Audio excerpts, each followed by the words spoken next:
menganggap dulu dia menghalangi kebahagiaan kita, mengatur saya, atau mungkin lebih banyak tahu rahasia dari saya. Saya bilang, kamu Silvi, kemarin pengadilan agama ada, dia mau salaman sama saya. Saya bilang, kamu Silvi, kamu merusak saya, dan kamu jahat lagi, kamu merusak lingkungan saya. Orang-orang kecil, orang-orang yang terlibat terkait dengan kita, kamu rusak semuanya. Kamu bilang Farhad nikah sama yang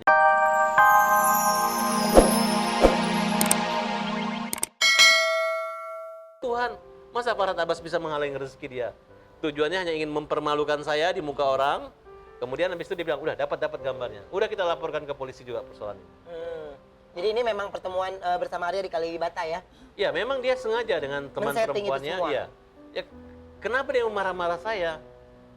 Dasarnya. Emang, iya, dasarnya apa marah-marah saya? Hanya merasa Farhad, saya kan sudah tulis di tweet bahwa ceritamu benar, tapi faktanya tidak seperti itu. Yang megang kemaluannya perempuan, yang dilaporkan pelecehan seksual oleh Dewi Sanca itu Arya Wiguna, bukan Farhad Abbas. Yang setiap ketemu perempuan mau cium-ciuman di televisi itu Arya Wiguna. Jadi kau jangan mau membersihkan dirimu Arya Wiguna dengan cara-cara menjelek-jelekkan saya. Karena itu tidak masalah bagi saya. Lu mau ngomong apa silahkan. Dan kamu tidak punya mau menilai hubungan saya dengan Nia. Misalnya Nia naik mobil satu, saya naik mobil satu, itu biasa. Presiden aja dengan ibu presiden mobilnya berbeda-beda ya. Iya. Kan calon presiden. Ya kan? Ya, bukan. Maksud saya, kok dia yang menilai bahwa saya tidak harmonis karena perbedaan mobil gitu. Jadi menurut saya, mungkin Arya ini nggak gila, tapi dia gila urusan.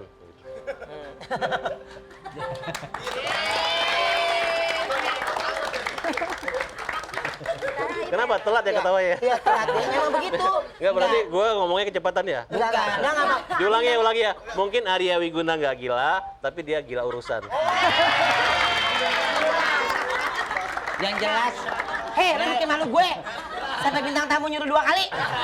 Bukan, Ben. Penonton kita lagi nggak paham. Ini pembicaraan udah tingkat level 7. Jadi per kalimat yang diucapkan sama Bang Farhad Abbas itu harus kita analisis lebih jauh. Titik dari sebuah kebenaran satu kalimat adalah apa? Bukti yang objektif.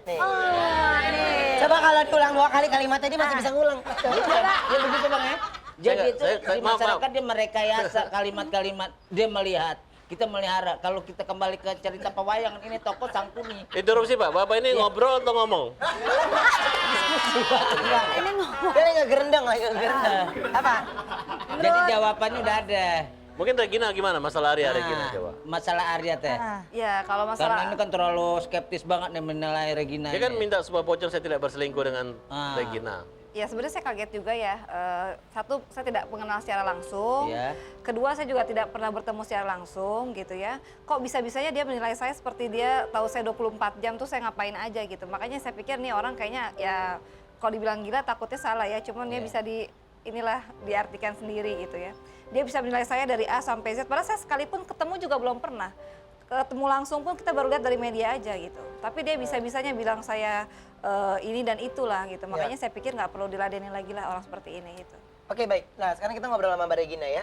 Oke, Mbak, ini isu semua yang membicarakan di semua media ini penyebab perceraian dari Farhad Abbas dan Nia Daniati adalah Mbak Regina. Tanggapan Mbak Regina sendiri gimana? Ya kalau saya menanggapinya ya sebenarnya bingung juga ya kalau kita bilang oh bukan begini, orang kan punya persepsi sendiri. Sebenarnya kan mungkin sebelumnya kan masalah Mas Farhad itu kan menjadi urusannya beliau ya. Saya juga tidak pernah tahu dan tidak pernah mau ingin tahu gitu karena saya pikir saya juga lebih banyak ya. Jadi tidak perlu ngurusin Mas Farhad. Makanya saya kaget juga gitu dibilang orang ketiga gitu. Saya dengan hubungannya dengan Mbak Nia baik gitu. Karena terus terang aja Mas Farhad ini kan produser musik saya juga. Jadi banyak waktu saya juga bareng kadang dengan Mas Farhad gitu. Tapi pertama kali saya untuk membuat lagu pun saya juga datang ketemu Mbak Nia kok. Kita datang ketemu Mbak Nia, saya juga izin karena yang ciptain kan beliau gitu. Sempat ngobrol juga dan nggak ada masalah gitu. Makanya saya pikir kalau dari saya dan Mbak Nia sih sebenarnya nggak ada masalah apa-apa ya. Tapi mungkin ya ada orang-orang di belakang yang ya kasih komporin gitu ya. Mungkin juga Nia dan Niati kamu kita nggak ada masalah, penonton nggak ada masalah. Yang punya masalah ini mereka nih yang pada nanya kita ini. Betul ya? Justru itu makanya kita dibayar. Kita kan kepo. Kalau kita tinggal di rumah Farhan pasti kita nggak akan nanya. Bang Farhan, Iya Nah kan? kalau lu tinggal di rumah gue, lu yang bocorin rahasianya. Abang kan kita udah tahu aja. Itulah tugas kita ya. Itulah tugas kita. itulah kelebihan Ngurek-ngurek. dari Bang Abbas. Tapi saya pikir kan masalah saya dengan Ayu Ting Ting sama. Sama. Dia kabur, saya kabur juga. Enggak. Hah? Dia kabur dari mana? Katanya kabur. Paling dia nggak kabur. Sembunyi. Mencari Kagak cinta sembunyi. Jadi Enggak sembunyi. Dia lagi liburan, kan brojol. Ya udah nanti. Jangan ngebahas saya mulu ah. Hidup aja udah capek ngebahas saya lagi. Sabar Bu, orang ini bintang tamunya ibu yang marah aja. Kita kembali, ya ibu minum dulu deh. Salah. Di depan. Tapi ada aja. Juga yang di rumah. Hari ini kita kedatangan seorang tamu yang amat spesial. Tamu yang punya statement yang cukup unik. Di sini akan membuka semuanya. Siapa lagi ibu kalau bukan Bang Farhat dan Regina. Oke, terima kasih rekan Bopak Oke, atas terima kasih. openingnya. Saya akan lanjutkan lagi. Oke. Saya boleh ngomong? Oh. Dasinya dibenerin duku. Iya. Masa otaknya miring, dasinya miring?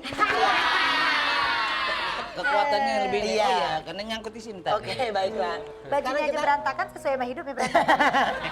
sekarang kita ngomongin tentang Silvi, ya Bang ya? Selfie ya. Selfie. Nah, sekarang ini dasar apa sih dari Selfie sendiri akhirnya bisa menceritakan semua tentang Abang, bahkan dia sekarang ini sudah menjadi saksi. jadi gini, Iya. kalau Silvi mau kelihatan baik ya dia harus menjaga mulut, menjaga aib orang ya. Bukan membuka-buka atau menantang-nantang.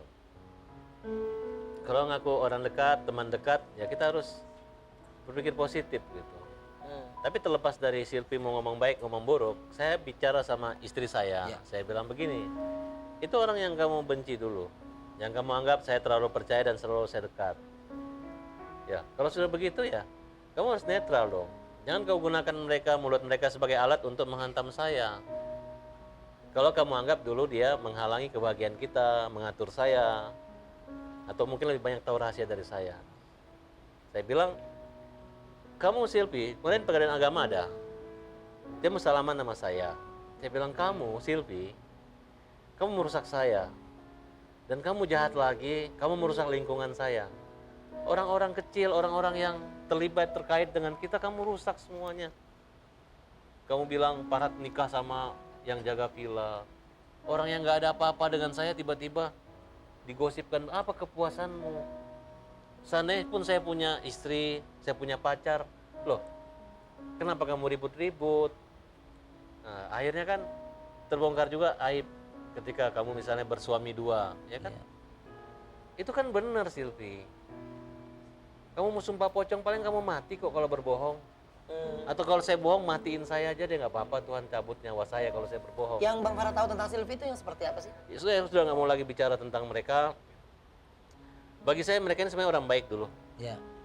Mungkin juga karena jengkel, cemburu atau merasa saya marah. Sebenarnya saya nggak tegur dia itu karena saya anggap dia adu domba itu aja. Jadi saya pikir saya nggak mau bicara lagi gitu. Tapi dia menafsirkan bahwa saya membuang gitu. Harusnya bukan dia merasa terbuang oleh saya, harus dia membuang sifat-sifat buruk, sifat-sifat raksasa itu dibuang jauh-jauh. Iya, betul.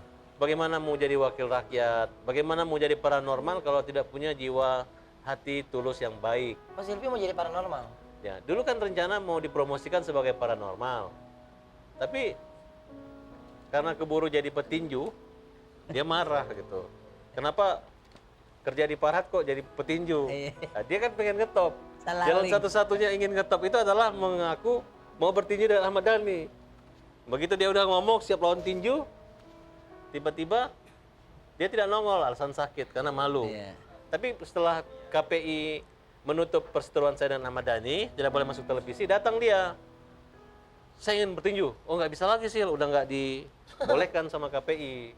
Di situ melihat Regina dapat lagu karya saya, kemudian pembikin rekaman. Iya. Nah, dia merasa kenapa saya lebih banyak kenal dengan Regina, kenapa Regina lebih dulu jadi artis, kenapa Regina jadi juru bicara gitu. Akhirnya dia jadi juru bicara dirinya sendiri untuk menjelek-jelekan saya dan teman-teman saya. Oke, dan sekarang ini untuk kita mendengar jawaban dari Mas Farhad, kita juga punya tayangan untuk Anda semua. Kira-kira apa komentar dari Mas Farhad mengenai tayangan ini? Sama-sama kita lihat ini dia. Nah ini pernyataan kemarin setelah saya keluar di media, dia bilang dia sudah talak. Tapi kenyataannya dia di media mengatakan saya masih suaminya. Jadi orang ini apa ya? Kadang ngomongnya A, kadang ngomongnya B. Kalau menurut saya ini antara cerai dan tidak.